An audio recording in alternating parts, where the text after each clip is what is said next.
السلام علیکم ناظرین الپرسلان کی اگلی آنے والی ایپیسوڈ کے آغاز میں دکھایا جاتا ہے کہ ہم نے دیکھا کہ الپاگوز اور اقچا خاتون اس پرکان قلعے میں موجود ہوتے ہیں۔ وہاں پر اقچا خاتون الپاگوز سے کہہ رہے تھے کہ مجھے جانے دو اور میں جا کر گورنر کمانوس کو مارنا چاہتی ہوں، اور میرے پاس بس یہی موقع ہے کہ میں جا کر گورنر کے کمانوس کو جان سے مار دوں، اور اگر میں نے ابھی ایسا نہیں کیا تو پھر شاید مجھے کبھی موقع نہیں ملے گا کہ میں اسے جان سے مار دوں اور اپنی والدہ کا بدلہ اس سے حاصل کروں۔ تو یہ بات سن کر الپاگوز کو بہت غصہ آتا ہے، اور الپاگوز اقچا خاتون سے کہہ رہا تھا کہ نہیں، ابھی یہ صحیح وقت نہیں ہے، ہم ابھی گورنر کے کمانوس کو کچھ نہیں کہیں گے اور نہ ہی اسے کچھ کہنے کی ضرورت ہے۔ تو یہ بات سن کر اقچا بہت حیران ہو جاتی ہے، اور اقچا خاتون الپاگوز سے پوچھ رہی تھی کہ ایسا کیوں؟ تو اس پر الپاگوز کہہ رہا تھا کہ اگر تم ایسا کرو گی تو پھر ہم نے جو اس وقت کا انتظار کیا ہے، ہم نے اتنا وقت، اتنا عرصہ اپنے والدین کے بدلہ لینے کے لیے اس قلعے میں گزارے ہیں، اور جو ہم نے اس مقصد کے لیے محنت کی تھی وہ سب کی سب ضائع ہو جائے گی، اس لیے میں آپ کو یہ نہیں کرنے دوں گا۔ تو اس کے بعد اقچا خاتون کہہ رہی تھی کہ نہیں، میں اپنی والدہ کا بدلہ ضرور لینا چاہوں گی، میں یہ نہیں چاہوں گی کہ میں اپنی والدہ کا بدلہ لیے بغیر پہلے ہی مر جاؤں۔ تو اس پر الپاگوز کہہ رہا تھا کہ نہیں، تم ایسا نہیں کرو، کیونکہ تمہیں اچھا لگے گا کہ تم ایک مرے ہوئے آدمی کو مارو۔ تو یہ بات سن کر اقچا خاتون حیران ہو جاتی ہے، اور اقچا خاتون الپاگوز سے پوچھ رہی تھی کہ یہ تم کیا بات کر رہے ہو، کیا مرا ہوا آدمی، اس کا کیا مطلب ہے؟ تو یہ بات سن کر الپاگوز کہہ رہا تھا کہ نہیں، گورنر کا کمانوس جب کہ اس نے زہر کھایا تھا تو اس کے اثرات اب اسے نظر آ رہے ہیں، اور اس کے اثرات کی وجہ سے اس کو آنکھوں سے نظر آنا بند ہو گیا ہے، اور وہ پاگلوں جیسی حرکتیں کر رہا ہے۔ کیا تم ایسے شخص کو مارنا پسند کرو گی؟ تو اس کے بعد اقچا خاتون الپاگوز کی بات مان لیتی ہے، اور اس کے بعد الپاگوز اور اقچا خاتون وہاں سے آگے بڑھتے ہیں۔ تو الپاگوز کو اقچا خاتون کہہ رہی تھی کہ جب گورنر کا کمانوس ٹھیک ہوگا اور ہم بدلہ لینے کے بعد ہم یہاں سے اپنے قلعے روانہ ہو جائیں گے۔ تو اس کے بعد ہمیں دکھایا جاتا ہے کہ رومن تیوجن گورنر کے کمانوس کے پاس آتا ہے اور اس سے کہہ رہا تھا۔ تو اس کے بعد ہم دیکھتے ہیں کہ رومن تیوجن گورنر کے کمانوس کے پاس آ کر اس سے کہہ رہا تھا کہ میں آپ کے لیے ایک بہت اہم خبر لایا ہوں۔ مجھے لگتا ہے کہ آپ ماریا کے بارے میں خبر سننا چاہتے ہیں۔ میں وہ بھی بتا دوں کہ وہ بھی آپ سے جلد یہاں ملاقات کرنے کے لیے آئے گی، لیکن میں آپ کے لیے ایک بہت اور اہم ایک خبر لے کر آیا ہوں، جو کہ کرامتیوں کا سردار وہ بھی ہمارے قبضے میں ہے، اور ہم جو چاہیں سلجوقیوں سے حاصل کر سکتے ہیں۔ یعنی کہ اگر ہم یہ خبر سلجوقیوں کو پہنچا دیں کہ کرامتیوں کا سردار ہمارے پاس ہے اور اس کے بدلے میں ہم جو چاہیں وہ حاصل کر سکتے ہیں۔ اور رومن تیوجن گورنر کے کمانوس کو مزید کہہ رہا تھا کہ وہ کرامتیوں کا سردار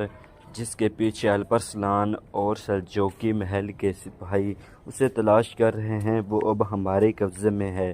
اور وہ وہاں پر اقچا خاتون کے پاس وہاں پر سونا لینے کے لیے آیا تھا۔ یعنی کہ وہ امیر بوزان سے سونے کا صندوق حاصل کرنے کے لیے وہاں پر آیا تھا، اور ہمارے کمانڈر نے اسے گرفتار کیا۔ تو یہ بات سن کر گورنر کا کمانوس بہت خوش ہو جاتا ہے، اور رومن تیوجن سے کہہ رہا تھا کہ مجھے اب سمجھ آ رہا ہے کہ شہزادی ڈوبتیا نے آپ کے گورنر بننے پر کیوں رضامندی حاصل کی تھی، اور وہ آپ کے حق میں کیوں بولی تھی، میں یہ بات سمجھ چکا ہوں۔ اس کے بعد رومن تیوجن گورنر کے کمانوس کو کہہ رہا تھا کہ امیر بوزان کو اس کے بارے میں ابھی تک کچھ پتہ نہیں ہے، اور وہ اس کے بارے میں کچھ بھی نہیں جانتا، اس لیے ہم ان سے مقابلہ کریں گے، اور وہ آدمی جو کہ کرامتیوں کا سردار ہے وہ امیر بوزان کے دائیں ہاتھ کی طرح کام کرتا ہے، اور آج تک جو کچھ بھی ہوا اس کے ساتھ کی وجہ سے ہی ہوا ہے۔ اور وہ کرامتی لوگ جنہوں نے اتنی جانیں لیں اور عائشہ خاتون پر بھی حملہ کروایا تھا، وہ اب ہماری قید میں ہے اور ہم جو چاہیں اب کر سکتے ہیں۔ تو اس کے بعد ہمیں دوسری طرف جنگل کا منظر دکھایا جاتا ہے، جہاں پر امیر بوزان ایک جگہ پر کھڑا ہوتا ہے اور اس کے پاس ایک سپاہی دوڑتے ہوئے آ جاتا ہے، اور وہ سپاہی امیر بوزان سے اجازت لے کر اس کے پاس جاتا ہے اور امیر بوزان سے کہہ رہا تھا کہ عائشہ خاتون ہمارے قبضے میں نہیں ہے، اور الپرسلان نے اپنے سپاہیوں کے ساتھ مل کر ہمارے قافلے کے اوپر حملہ کیا اور ہمارے تمام سپاہیوں کو مار دیا۔ اور دوسری طرف محمود کمانڈر جو کہ بازنطینیوں کے ہاتھوں ہے، اور وہ گورنر کے کمانوس کے پاس ہے، اور ہمارے سپاہیوں کو الپرسلان نے بڑی بری طرح سے مار دیا ہے۔ تو یہ بات سن کر امیر بوزان کو بہت غصہ آتا ہے اور وہ زور زور سے چلاتا ہے۔ اس کے بعد ہمیں اس پرکان قلعے کا منظر دکھایا جاتا ہے، جہاں پر ہم دیکھتے ہیں کہ عائشہ خاتون آرام کرنے کے بعد لباس چینج کر کے گورنر کے کمانوس کے پاس اس کے کمرے میں ملنے کے لیے جاتی ہے۔ تو گورنر کے کمانوس کو عائشہ خاتون اندر داخل ہوتی ہے، تو وہاں پر یہ دیکھ کر گورنر کا کمانوس بہت خوش ہو جاتا ہے، اور عائشہ خاتون گورنر کے کمانوس سے کہہ رہی تھی کہ یہ آپ کو کیا ہو گیا ہے بابا، آپ ایسا کیسے ہو گئے، یہ کیا ہوا؟ تو یہ بات سن کر گورنر کا کمانوس بہت خوش ہو جاتا ہے کہ عائشہ خاتون صحیح سلامت اس کے پاس آ گئی ہے۔ اور اس کے بعد گورنر کا کمانوس عائشہ خاتون سے کہہ رہا تھا کہ یہ سب کچھ، یہ جو کچھ بھی ہو رہا ہے، یہ سب کچھ الپرسلان کی وجہ سے ہوا ہے، اور اس نے جو مجھے زہر دیا تھا اسی کی وجہ سے یہ اثرات ہیں، اور ان اثرات کی وجہ سے مجھے آنکھوں کی بنائی چلی گئی ہے، اور تم فکر مت کرو، صرف یہ عارضی ہے اور میں بہت جلد ہی ٹھیک ہو جاؤں گا۔ تو اس کے بعد گورنر کا کمانوس کہہ رہا تھا کہ کیا تم ٹھیک ہو؟ تو اس کے بعد عائشہ خاتون گورنر کے کمانوس سے کہہ رہے تھے کہ میں ٹھیک ہوں۔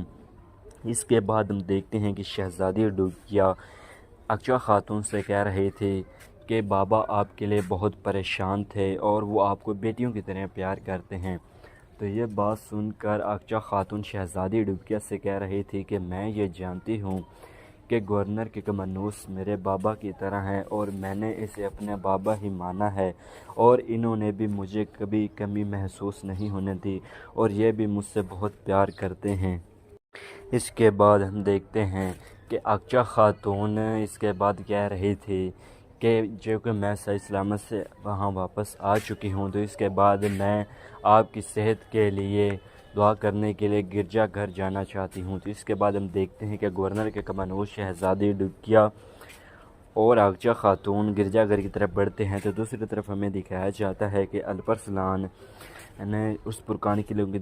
دیواروں کے پاس موجود ہوتا ہے۔ اس کے بعد وہ ایک رسی کی مدد سے اس پرکان قلعے کی دیواروں پر چڑھنے کی کوشش کر رہا ہوتا ہے، اور وہ اس میں کامیاب ہو جاتا ہے۔ تو اس کے بعد جب الپرسلان اس پرکان قلعے کی دیواروں کے اوپر چلا جاتا ہے، تو اس کے بعد وہ سپاہیوں کو وہاں پر مارنا شروع کر دیتا ہے۔ تو دوسری طرف ہم دیکھتے ہیں کہ عائشہ خاتون شہزادی ڈوکیا اور گورنر کے کمانوس گرجا گھر میں جا کر پہنچ چکے تھے۔ تو اس کے دوسری طرف ہمیں دکھایا جاتا ہے کہ الپاگوز سپاہیوں کو مارنے میں کامیاب ہو جاتا ہے، اور وہ اس پرکان قلعے میں نیچے موجود ہوتا ہے۔ اس کے بعد ہمیں دکھایا جاتا ہے کہ شہزادی ڈوکیا اور گورنر کے کمانوس گرجا گھر میں عبادت کر رہے ہوتے ہیں۔ تو اسی دوران ہمیں دکھایا جاتا ہے کہ گرجا گھر کا دروازہ کھلتا ہے، اور الپاگوز الپرسلان کو گرفتار کر کے گورنر کے کمانوس کے پاس لے آتا ہے،